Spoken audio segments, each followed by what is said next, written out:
tous, bienvenue sur ma chaîne YouTube. Ça faisait longtemps que je vous avais pas fait une petite recette, mais voilà, c'est mon grand retour. Donc on commence avec une recette super, alors moi j'adore, hein. Les nanes. Donc c'est une spécialité pour ceux qui connaissent pas, d'Asie centrale. Alors moi je le connais surtout quand on va dans un restaurant indien où on savoure ces bons nanes au fromage bien moelleux avec un curry. Malheureusement, depuis que je ne mange plus de gluten, je n'ai pas remangé de naan, sauf la semaine dernière quand j'ai fait des tentatives de recettes de naan. Et là, j'ai réussi à faire vraiment la recette parfaite. Carrément, on ne voit pas de différence. Enfin, pour moi personnellement, je ne vois pas la différence avec la recette traditionnelle. Donc alors, on est parti pour faire la recette. Je vous ai mis la petite liste des ingrédients en description. Voilà, donc on va faire quand même un petit tour rapide des ingrédients. Et ensuite, c'est parti pour cette recette qui est hyper rapide, qui ne se cuit pas au four, mais à la poêle. Alors, pour cette recette, on va avoir besoin de farine de millet, de fécule de pommes de terre, de farine de riz gluant, d'eau, d'un petit peu de sucre, du sel, du psyllium, de la crème de coco, de l'huile neutre, de la levure chimique, pour la garniture du fromage et pour la cuisson de l'huile neutre. Alors c'est parti, donc vous allez voir c'est très simple, sans pétrissage à la main. Donc alors on commence par mettre de l'eau tiède, pas trop chaude, hein. Voilà, donc on verse l'eau tiède. Ensuite, on va verser l'huile neutre. Alors, vous pouvez mettre de l'huile de coco, huile de tournesol, comme vous voulez, hein. Du moment qu'il n'y a pas de goût voilà, particulier, c'est le plus important. Ensuite, on va mettre la crème de coco. Alors, moi, j'y mets les doigts, hein, parce que de toute façon, on va pétrir avec les mains, donc on n'hésite pas. Voilà. Le psyllium, alors préféré du psyllium en poudre, depuis quelques temps je l'utilise comme ça et c'est vraiment mieux, moi je trouve qu'il y a un meilleur résultat. Donc psyllium en poudre, si vous avez du psyllium en tégument, vous n'hésitez pas, vous le passez un bon coup au mixeur, mais longuement, vraiment pour avoir une fine poudre. Voilà, donc on mélange un petit peu, voilà, ça va commencer à faire un petit gel. Ensuite, on ajoute la farine de millet, la fécule de pommes de terre,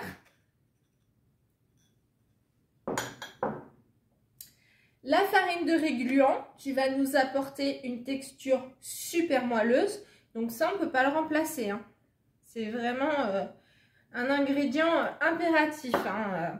Donc pour ceux qui connaissent mon site internet, il y a une petite liste d'ingrédients avec les liens où vous pouvez aller acheter facilement vos farines, les farines que j'utilise le plus souvent. Donc même le psyllium, etc., vous pouvez aller chercher vos farines. Il y a tous les liens dans les matériels et ingrédients sur mon site internet audreyfoodies.fr.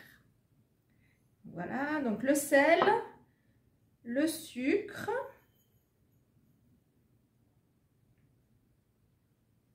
Hop, et on mélange.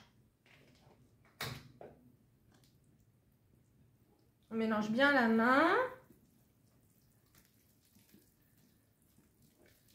Voilà, on n'hésite pas avec les doigts.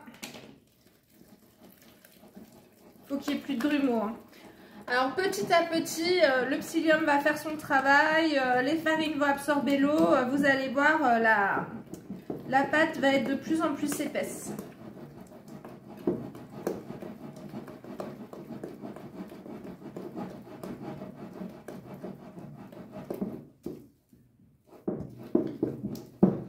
On n'hésite pas à bien soulever la pâte pour bien décoller.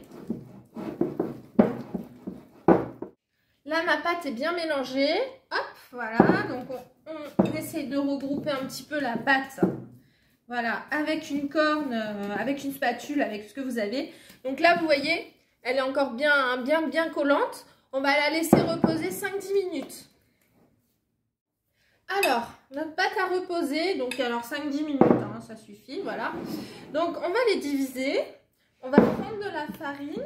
Alors, moi, je prends farine de riz, vous mettez la farine de votre choix. Hop, on va bien fariner notre plan de travail. Et on va verser la pâte, qui commence déjà à développer. D'ailleurs, je crois que j'ai oublié de vous citer tout à l'heure, quand j'ai mis tous les ingrédients, il y a la levure dedans aussi. Hein. Je crois que j'ai oublié de vous la citer, mais la levure y est. Et donc, à côté, il ne nous reste plus que le fromage et l'huile de cuisson. Donc voilà, on va prendre une petite balance et on va diviser notre pâte. Alors, pour la division, on va faire 6 portions. Hop, on va diviser en 6 portions. Alors, on va essayer de faire un petit peu des pâtons un peu égaux. Tac. Alors, hop. Ça doit faire autour de 110-120 grammes à peu près. Tac.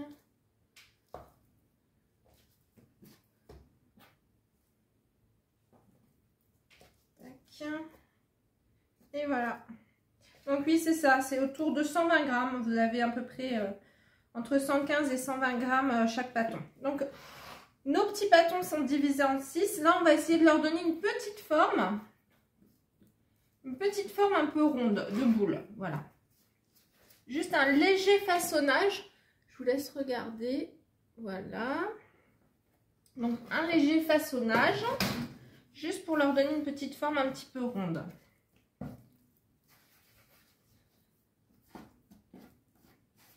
Voilà. C'est juste un petit pré-façonnage. Hein. Ça ne doit pas ressembler à une boule bien ronde.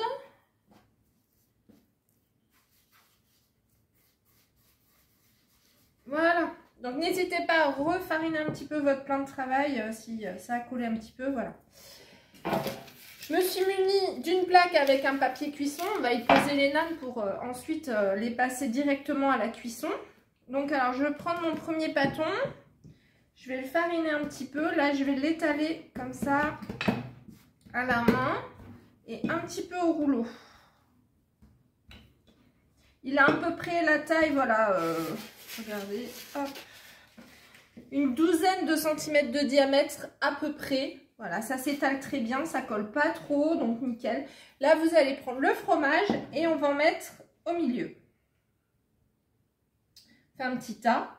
Alors, pour ceux qui peuvent consommer du lactose, vous mettez le fromage que vous voulez. Alors, je sais qu'il y en a qui aiment bien le faire à la vache qui rit. Moi, personnellement, bon, déjà, je ne mange pas de lactose, donc voilà. Mais ensuite, pour ceux qui ne mangent pas de lactose, vous pouvez prendre du fromage végétal ou alors un fromage vieux, style comté vieux, voilà. Donc, alors, notre fromage est bien au milieu. Et là, on va rabattre les côtés les uns après les autres pour refermer notre petite boule. Voilà. Tac. Et on met de côté. Et on fait ça donc avec chaque petit pâton. Donc on n'hésite pas à fariner. On met un petit peu de farine dessus aussi. On étale. Un petit coup de rouleau, ça s'étale franchement super rapidement. N'hésitez pas à décoller un petit peu, ça coller un peu au plan de travail. On met notre fromage généreusement et on replie.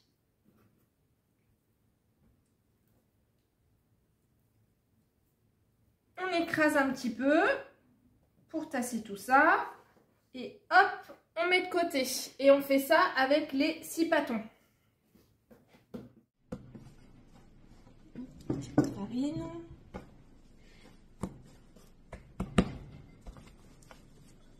On étale le fromage. Tac, on referme. Et on tasse. Donc voilà, tous mes petits paquets sont prêts. Voilà. Donc alors je les pose sur mon plan de travail fariné. Et là on va les étaler. Alors pas trop, un petit peu moins que tout à l'heure. Mais suffisamment pour que ça nous fasse un joli nan. Voilà. Donc là on n'a plus qu'à les étaler et à les cuire. On va les enduire d'huile un petit peu. Ça fait une croûte un petit peu plus cuite, un petit peu plus, je dis pas brûlée, mais un peu caramélisée, qui fait que vraiment ça a un super goût, quoi. Donc alors, une fois qu'il est étalé, on le pose sur notre papier cuisson. Voilà, donc on les étale tous, ça s'étale très bien. On essaie de faire une forme un peu ronde, voilà, à peu près comme ça. On les étale pas trop parce qu'on aime bien quand il y a un peu de matière, un peu de moelleux. C'est plus agréable. En plus, vous allez voir, ils vont bien gonfler. Ils vont même un peu souffler. Voilà. Donc, alors, vous mettez votre poêle à chauffer pour qu'elle soit bien chaude, mais elle doit être vraiment brûlante. Donc, vous la faites chauffer à sec. Pas d'huile dedans, rien du tout. Voilà, moi, je l'ai mise à chauffer. Là, elle est en train de chauffer. On va pouvoir aller cuire nos nanes. Tac. Et le dernier.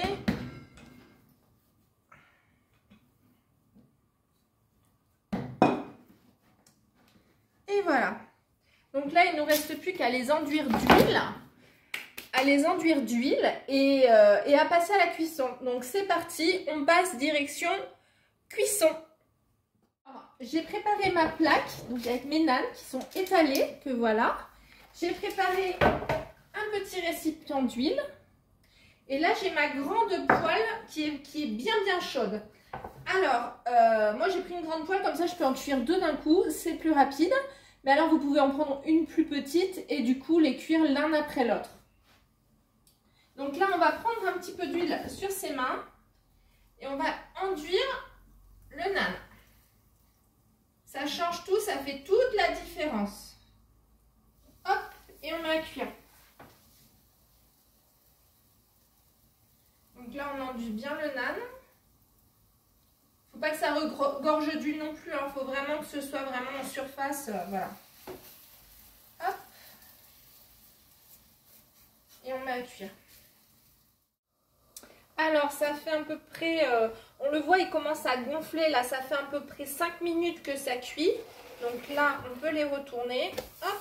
Ils sont bien dorés en dessous.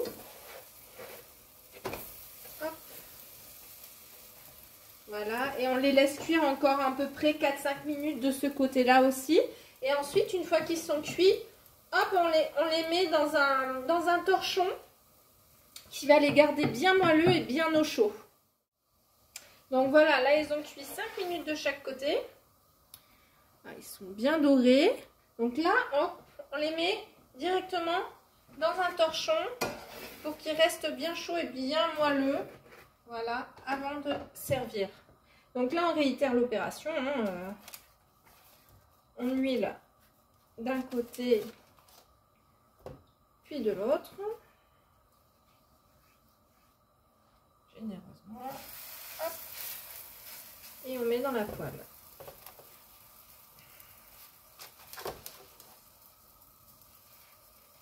Alors ça fait toute la différence de le mettre comme ça. Parce que si vous huilez votre poêle directement, ça ne fait pas du tout pareil en fait.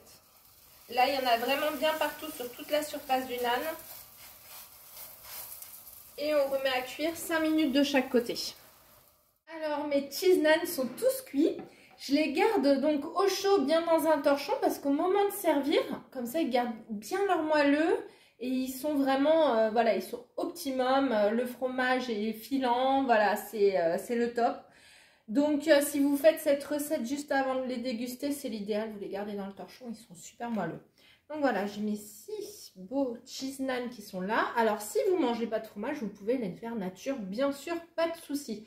Alors moi, franchement, j'aime le faire, les servir avec un curry, vous savez, avec une sauce où vraiment on peut tremper le nan dans la sauce. C'est le top. Franchement, c'est super bon. Donc voilà, je vais vous montrer la texture. Je peux prendre le plus froid, je viens juste de terminer de les cuire. Donc alors, voilà, je ne sais pas si vous voyez bien la texture. Oh, voilà, c'est moelleux. Ça sent super bon, c'est filant, c'est... moi j'adore. Je crois que je pourrais même en manger au petit déjeuner. C'est trop bon. Donc, j'espère que cette recette vous a plu.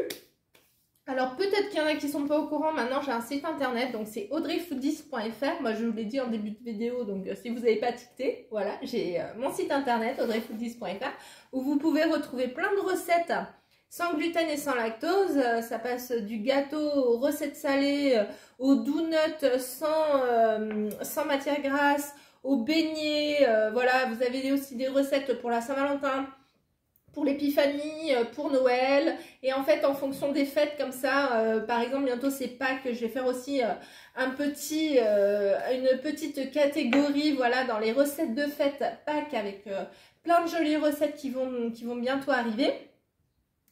Et ensuite, donc j'ai fait un e-book au levain, enfin spécial levain, donc où je vous apprends à faire un levain, à réaliser des super pains avec, donc des gros pains, des grosses pièces, des baguettes, de la pâte à pizza, des fougasses pour l'été, ça va être bientôt le printemps, les apéros, tout ça, une bonne fougasse. Mais aussi tarte au sucre ardennaise, enfin pour ceux qui sont du Nord, la tarte au sucre, voilà, on va pas, voilà, moi je suis des Ardennes, donc je dis tarte au sucre ardennaise, voilà. Ensuite, où il y a une recette de brioché, une recette aussi de gâteau marbré, donc vraiment des recettes aussi pour passer votre levain. C'est super facile un levain à faire, ça vous évite d'utiliser de la levure. Ça baisse l'indice glycémique des farines quand même qui sont un peu, qui font monter un peu l'index glycémique, les farines sans gluten, genre farine de riz, les fécules, etc. Donc voilà, vous avez cet e-book qui est au prix de 12,99 € sur ma boutique, sur la boutique de mon site audreyfoodies.fr. Je vous mets le lien en description. Et pour ceux qui doivent manger IGBA, je vais aussi lancer mon e-book IGBA avec quelques petites recettes de pain et il sera publié début mars. Voilà, je vous fais plein de bisous. J'espère que cette recette vous a plu. N'hésitez pas à mettre ce que vous en pensez en commentaire. Voilà, j'espère que cette recette va vous régaler. En tout cas, moi, elle me régale et je vous souhaite de passer de bons moments en famille à déguster ces petits nanes. À bientôt!